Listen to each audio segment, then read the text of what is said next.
¿dónde está Cristina? En el Patria, en el Senado y en el corazón de toda la gente. Bien. Y en términos operativos, ¿haciendo qué cosa? Está La transición. en este momento atendiendo el repliegue.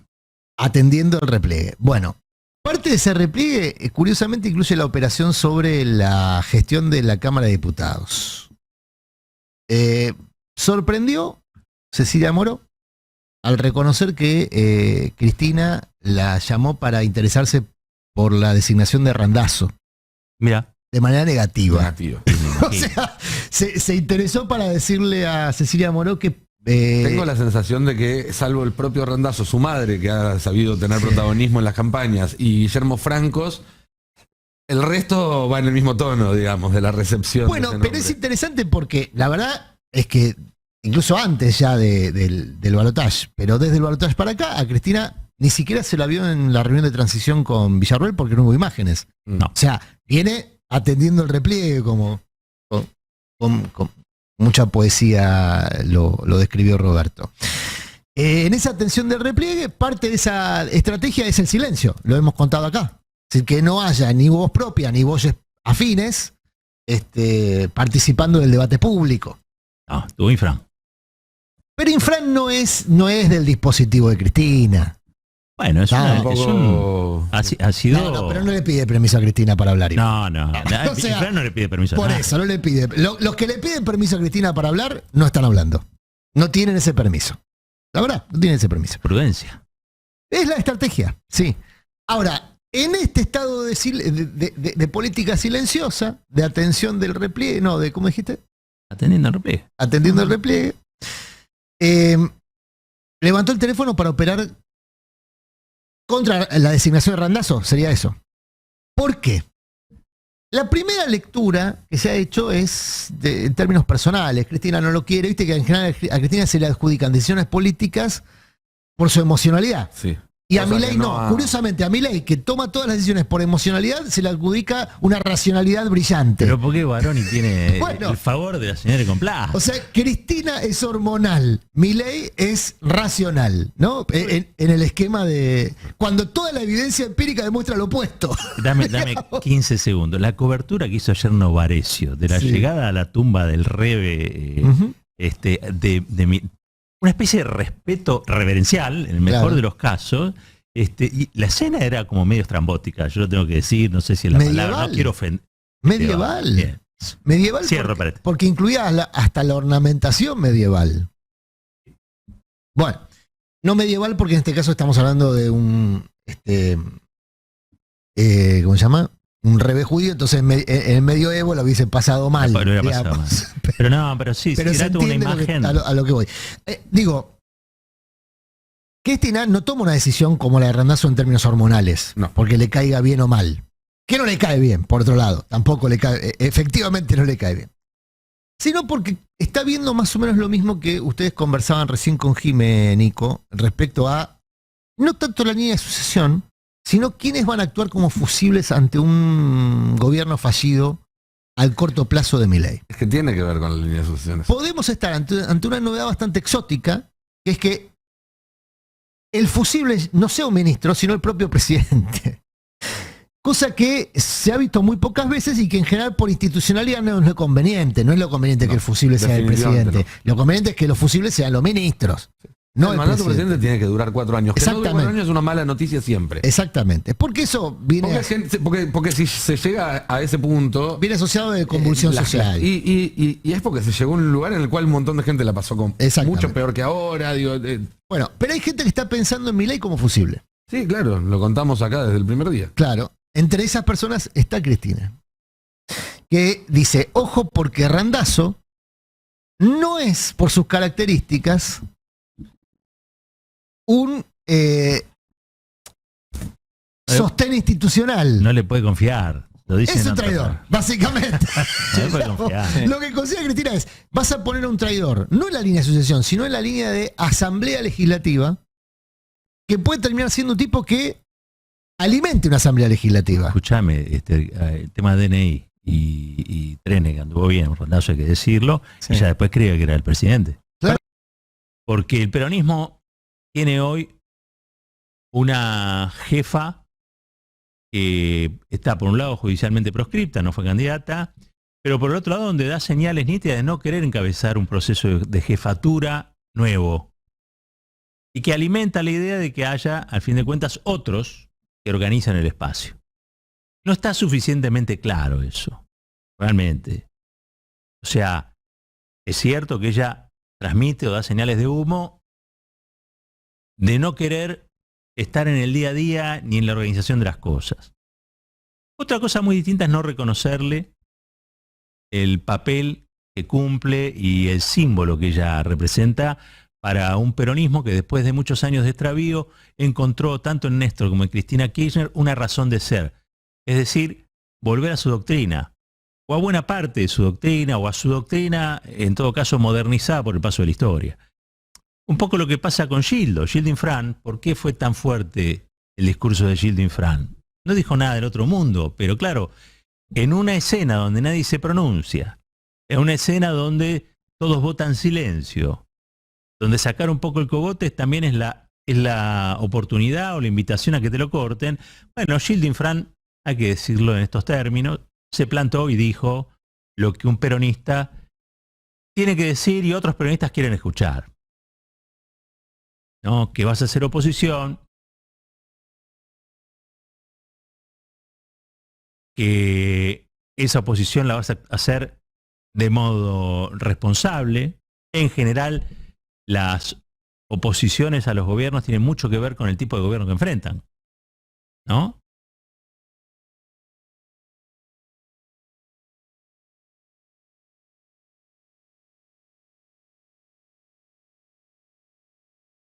Y esto no es ponerle palos en la rueda, ni resistencias, ni...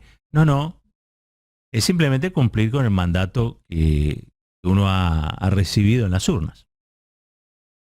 Pero también hacer una defensa de lo doctrinario. Las doctrinas existen. Hay dos cosas que uno no puede evitar. Tener, si quiere prosperar en la lucha por el poder. La convicción, la doctrina, ¿sí? Y también el temple. Entonces, me parece que cuando hablamos del discurso de Gildo Infran, lo que vimos allí representado es una imagen en la que el peronismo debería verse. Cuando Axel se junta con los intendentes también está dando una señal muy clara. Están reuniéndose para ver cómo enfrentan la situación planteada a partir del 10 de diciembre. Me parece que ese peronismo finalmente va a terminar también eligiendo un jefe de bancada que tenga que ver con estos propósitos, que sin hacer una oposición ciega, escuchen bien, sea una oposición que esté pensando en cómo reconstruir una nueva mayoría, porque en democracia, en la Argentina hay una democracia electoral que funciona, ¿sí? Con sus más y con sus menos, ha funcionado. Alguien podrá decir, y con razón, sí, pero estaba proscripta judicialmente Cristina. Sí, nuestra democracia en ese sentido es de baja intensidad. Es de baja intensidad. Pero hay, me parece, un consenso de que cuando vos llegás al acto comicial, el que gana, gana, el que no gana, no gana. Y todas las denuncias o patrañas que se habían inventado alrededor de una fraude eventual, y eso, bueno, quedaron donde tenían que quedar, ¿no? En el estante de las cosas a desechar.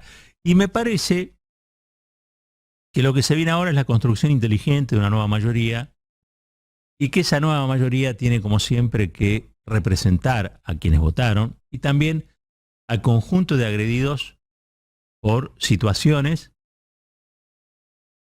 que pueden llegar a tomarse y que violen los derechos humanos, el Estado de Derecho, la estabilidad en el empleo, digamos.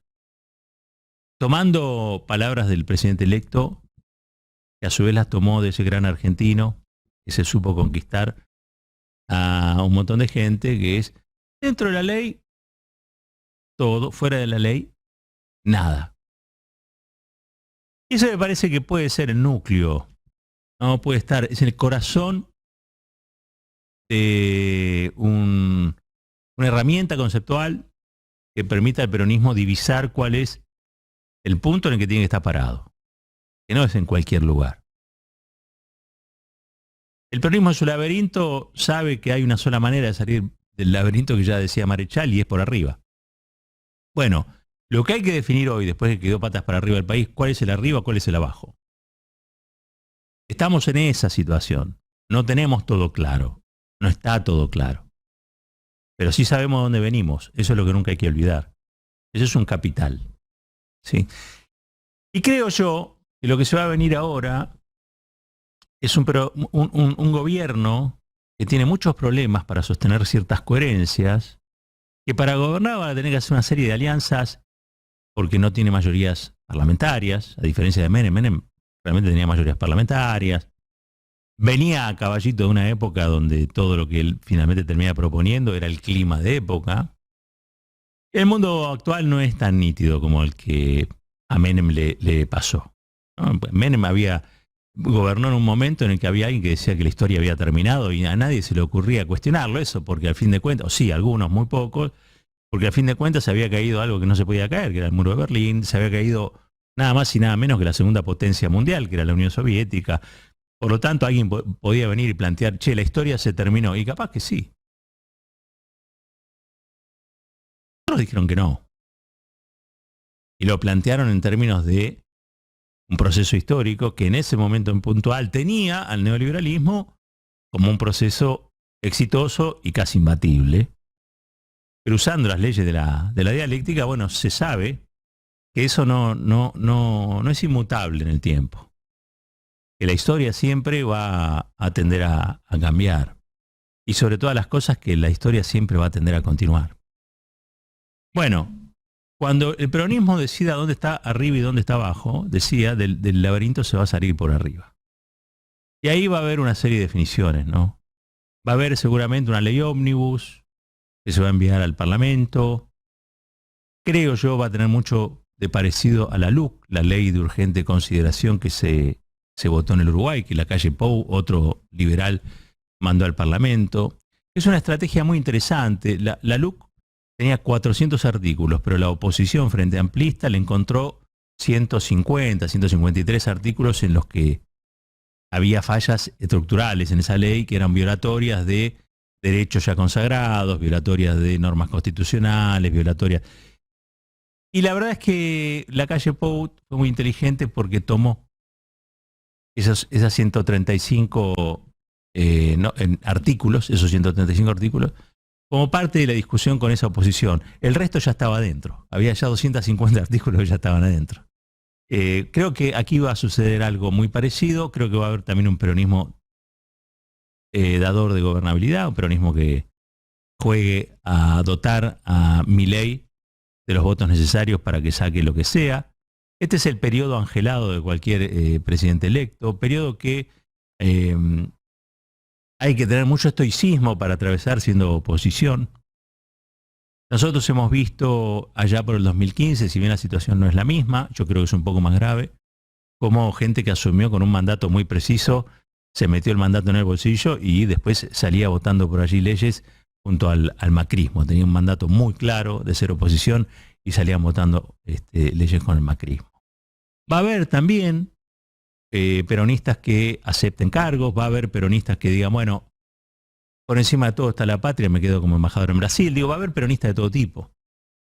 Ahora, muy probablemente esa colaboración, como en su momento hizo Sergio Massa con Macri, no permita en lo inmediato mirar el futuro con grandes esperanzas. Porque una cosa es hacer una oposición responsable y otra cosa es sumarse al carro del vencedor pensando que arriba del carro del vencedor están las soluciones a todas las cosas. No, miren, la Argentina a futuro necesita para resolver muchos de sus problemas que la oposición haga de oposición. Nuestro sistema exige que haga de oposición. No como hace la derecha habitualmente, que cuando ella está enojada agarra la pelota, la pincha y el Parlamento no funciona. No, esa oposición no. Pero tendrá que ser una oposición que use el Parlamento para denunciar aquellas cosas que están muy mal, para denunciar a dónde nos pueden llevar algunas de las políticas que al menos hoy conocemos se quieren aplicar. Y tendrá que ser una oposición que también se haga cargo de generar una nueva esperanza para ese 44% de argentinos y de argentinas que no quiso votar al actual presidente con todas las novedades que trae este presidente. Yo no sé si ustedes recuerdan alguna escena en la que un presidente haya ido a la tumba de un rabino. No me parece mal, la verdad. No tengo nada contra el credo de la religión judía, ni contra sus rituales. Pero sí la escena o la fotografía no es la más habitual en los presidentes argentinos. Y me parece también que cuando uno indaga un poco, se da cuenta que esas imágenes expresan cosas, no es que esas imágenes son el candidato pidiendo o el presidente electo, no, son alianzas que se tejen, son alianzas que evidentemente integra Javier Milei. Javier Milei uno lo veía como un simple panelista de televisión, hasta cierto punto. Creo que hoy está él mismo sorprendido de ser presidente, pero no llega solo. Creo que hay mucha gente que llega con Milei. Mucha gente de aquí y mucha gente del extranjero que llega con Milei. Estaban sorprendidos en los Estados Unidos, le tuvieron que armar de apuro encuentros con Bill Clinton, con algunos funcionarios. Finalmente llegó a funcionarios de primera línea, pero hubo riesgo también de que se quedara en una instancia inferior, pero más que nada por la sorpresa. No estaba preparado un viaje a los Estados Unidos, a pesar de que él lo había hecho. Estaba preparado sí el viaje para rezar en la tumba de ese gran rabino que él considera su padre espiritual, pero no para hacer el circuito besamanos habitual de Washington.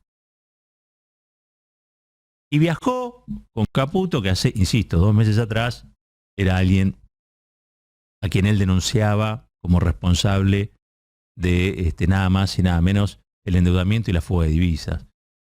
Con otras palabras, pero decía eso. Por lo tanto, el panorama tiene mucho de incierto y pedirle al peronismo que tenga todo claro hoy sería ser muy exigente. Sí, se le puede pedir al peronismo que esté junto a los que vean agredidos sus derechos. Sí se le puede exigir al peronismo que esté siempre defendiendo la justicia social, la soberanía política y fundamentalmente la Unión Latinoamericana. Que el gobernador Gilles Dinfrán sea el único que hoy esté hablando tiene que ver también con la historia de Gilles Dinfrán. Gilles Dinfrán es un peronista doctrinario, es un peronista histórico, es un hombre que reivindica a los historiadores revisionistas, es un hombre que reivindica y que, sobre todas las cosas, el papel histórico que cumplió el peronismo. Es como un peronismo concentrado, ¿sí? Muy probablemente para construir una nueva mayoría haga falta, sobre todas las cosas, para que esa nueva mayoría no falle, ¿sí?, en alguna experiencia que no sea peronista, esa hiperconcentración doctrinaria. La amplitud, toda la que se pueda, la más grande posible, pero que el caldo tenga gusto a caldo, ¿no? Que el caldo de gallina tenga gusto a caldo de gallina, que el sabor que le da, el sabor concentrado que le da sabor al resto de las cosas exista y esté. Y me parece que allí lo de Dinfrán ha sido muy meritorio.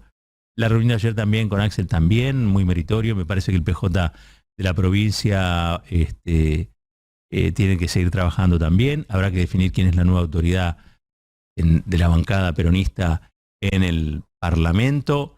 Algunos pretenden que sea tal o cual personaje, otros quieren que tenga un modo más dialoguista. Seguramente allí habrá un grupo que reivindicará a Máximo Kirchner. Bueno, todo eso lo vamos a estar viendo en las futuras semanas. Por lo pronto sabemos ya que Marechal una y otra vez nos dijo que se sale por arriba del laberinto. Lo que falta definir ahora es dónde está el arriba y dónde está el abajo.